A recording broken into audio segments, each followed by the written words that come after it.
Hello दोस्तों, आप सभी को गुलाब जामुन जैसी मीठी मीठी नमस्कार।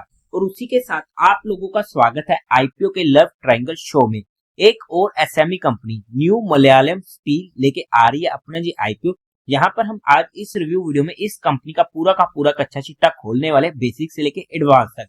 अगर मैं स्टार्टिंग में इसमें अपने पर्सनल डिसीजन की बात करूं तो मेरे पास, अगर आज के दिन की बात करते हैं, क्योंकि काफी सारे मेन लाइन आईपीओ भी ओपन होने वाले हैं, तो वहां पर हमें अच्छी अपॉर्चुनिटीज देखने को मिलने वाली है। तो ऐसे में अगर फंड बचता है और अगर इस आईपीओ में मुझे एक्सटर्नल फैक्टर में काफी अच्छा रिस्पांस देखने को मिलता है, जैसे कि मार्केट का मूड जो अच्छा देखने को मिल रहा है और एक अच्छा सब्सक्रिप्शन हमें यहाँ पर देखने को मिलता है, अच्छी डिमांड देखने को मिलती है, तभी मैं वहां पर इस आईपीओ को स्टडी करने की कोशिश करूंगा।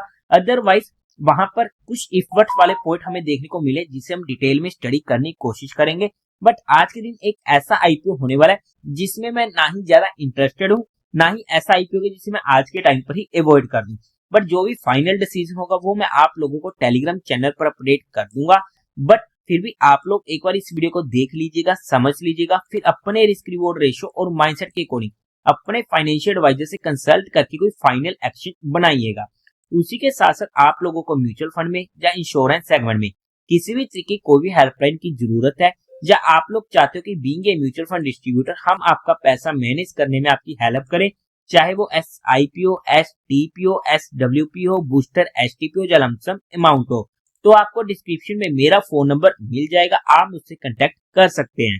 अब अगर हम कंपनी की बेसिक डिटेल की बात करते हैं तो ये कंपनी इनकॉर्पोरेट हुई थी 2017 में और इस कंपनी ने टुक ओवर किया था इंटायर एमएस बिजनेस डीएमएक स्टील को along with its assets and liabilities. और कंपनी मैन्युफैक्चरिंग करती है galvanised pipes, tubes and sheets. Company की मैन्युफैक्चरिंग फैसिलिटी होने वाली है केरला में। काम वाइज बात करते हैं, सेगमेंट वाइज बात करते हैं, एक अच्छा काम, एक अच्छा सेगमेंट हमें देखने को मिलने वाला है। बट हाँ, हाईली कॉम्पिटिटिव सेगमेंट भी हमें देखने को मिलने वाला है। कंपनी के क्लाइंट्स की बात करते हैं तो Jai Hind steel private limited, आशिको ventures LLP, George infra private limited and others company के क्लाइंट्स होने वाले। और कंपनी B2B2C में काम करने वाली है। अब अगर हम कंपनी के कुछ इंटरनल रिस्क फैक्टर्स की बात कर लेते हैं तो वहां पर सबसे पहले कंपनी का मेजर रेवेन्यू आता है इनके डीलर्स के थ्रू। यहाँ पर आप चेकआउट करते हो 83% का करीब हमें देखने को मिला है 7 मंथ एंडिंग पीरियड 31 अक्टूबर 2023 में, एंड 2023 में 88% का। और डायरेक्ट कस्टमर से हमें 16% के करीब का, 11% के करीब का रिस्पेक्टिवली देखने को मिला है।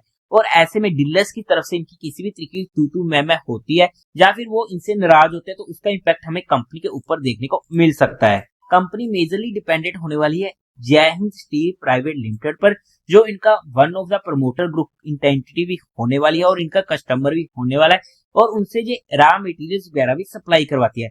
अगर आप इनका रेवेन्यू देखोगे ऑलमोस्ट 35% के करीब का इनसे ही आता है। और ऐसे में अगर इनका किसी भी तरीके का इनके साथ दिक्कत होती है, तू मैं होती है, तो वहां पर हमें इस कंपनी के ऊपर मेजर इंपैक्ट देखने को मिल सकता है। कंपनी की मैन्युफैक्चरिंग फैसिलिटी केरला में होने वाली है और ऐसे में वहां पर किसी भी तरीके की जियोग्राफिकली दिक्कत, इकोनॉमिकली, रेगुलेटरी या फिर किसी भी तरीके की स्ट्राइक वगैरह जिसकी वजह से कंपनी का काम रुकता है या ठप होता है, तो उसका इंपैक्ट हमें कंपनी के ऊपर देखने को मिल सकता है। क्योंकि कंपनी के प्रोडक्ट स्टील से बनते हैं और स्टील प्राइसेस में, यानी कि मेटल सेगमेंट में हमें काफी ज्यादा ऊपर नीचे प्राइस में वोलेटिलिटी वगैरह देखने को मिलती है। तो वहां पर जिस भी तरीके से वोलेटिलिटी हमें देखने को मिलेगी उसका इंपैक्ट हमें उसी तरीके से पॉजिटिव साइड या नेगेटिव साइड कंपनी के ऊपर देखने को मिलेगा। पास्ट ईयर्स में हमें यहाँ पर नेगेटिव कैश फ्लोज देखने को मिले हैं, आप जहाँ पर स्टडी आउट कर सकते हैं। तो यहाँ पर हमने कंपनी के कुछ इंटरनल रिस्क फैक्टर को स्टडी करने की कोशिश करी है, बाकी आप इनके डीआरएचपी में स्टडी आउट कर सकते हैं।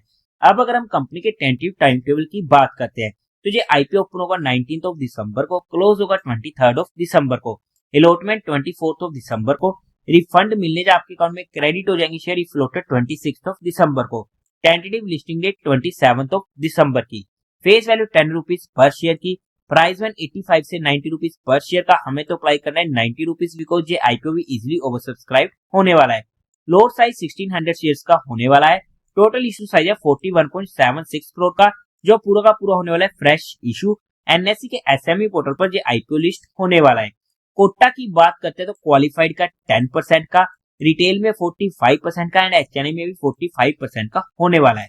लोड साइज में रिटेल कैटेगरी में एक लोड पड़ेगा 1600 शेयर्स का, जिसकी अमाउंट पड़ेगी 1,44,000 की। HNI में मिनिमम 2 लोट्स के लिए अप्लाई करना पड़ेगा, जिसकी अमाउंट पड़ेगी 2,88,000 की।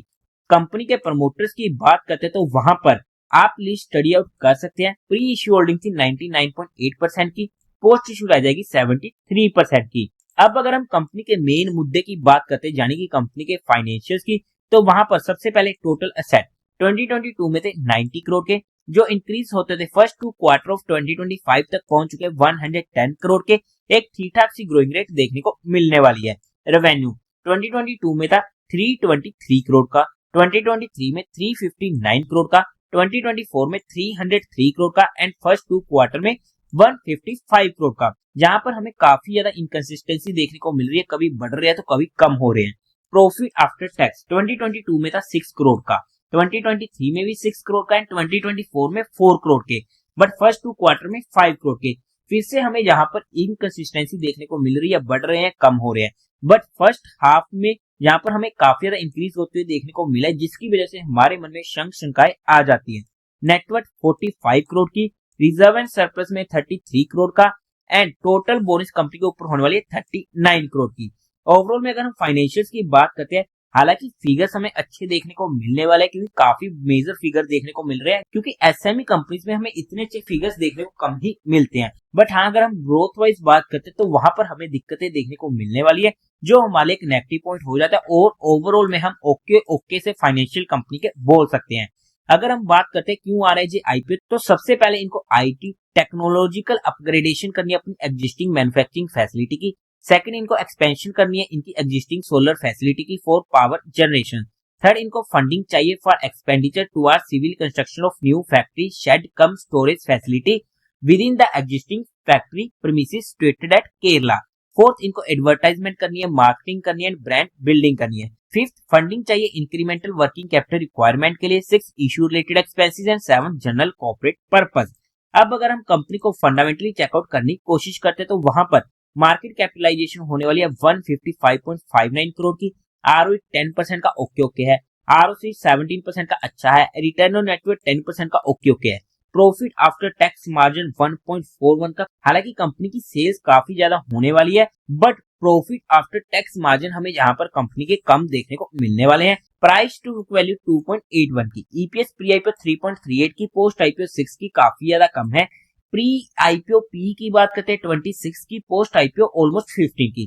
फंडामेंटली अगर हम बात करते हैं तो ओके से फंडामेंटल हम यहाँ पर बोल सकते हैं। अब अगर हम बात करते हैं पीयर टू पीयर कंपटीटर में, तो वहां पर अपोलो पाइप, जिसका पी हमें देखने को मिल रहा है 59 का, हरिओम पाइप इंडस्ट्री 32 का पी। हालांकि ये एप्पल टू एप्पल कंपैरिजन नहीं है, क्योंकि ये कंपनी साइज में काफी ज्यादा बड़ी होने वाली है, बट फिर भी अगर हम पीयर से कम्पीट करने की कोशिश करते हैं तो वहां पर ये आईपीओ में एक अच्छी वैल्यूएशन पर देखने को मिलने वाला है। बट अगर हम इसकी जीएमपी की बात करते हैं तो आज के टाइम पर कोई भी ग्रे मार्केट में हमें एक्शन होते हुए देखने को नहीं मिल रहा है, बट उम्मीद है कि हल्का फुल्का एक्शन हमें यहाँ पर भी देखने को मिल जाए। बट अगर हम वैल्यूएशन वाइज बात करते हैं बेस्ड ऑन 2025 या 2024 फाइनेंशियल ईयर डाटा, तो उसके बेस पर ये आईपीओ सस्ता नहीं आ रहा है और फुली प्राइस्ड होने वाला है। बट हमने यहाँ पर सिर्फ कंपनी को education and learning perspective study किया है, किसी भी तरीके कोई भी इन्वेस्टमेंट टिप या एडवाइस नहीं दी है। फिर भी आप लोगों को कोई भी काम करना हो, कोई भी एक्शन लेना हो, तो एक बार अपने फाइनेंशियल एडवाइजर से कंसल्ट करके कीजिएगा।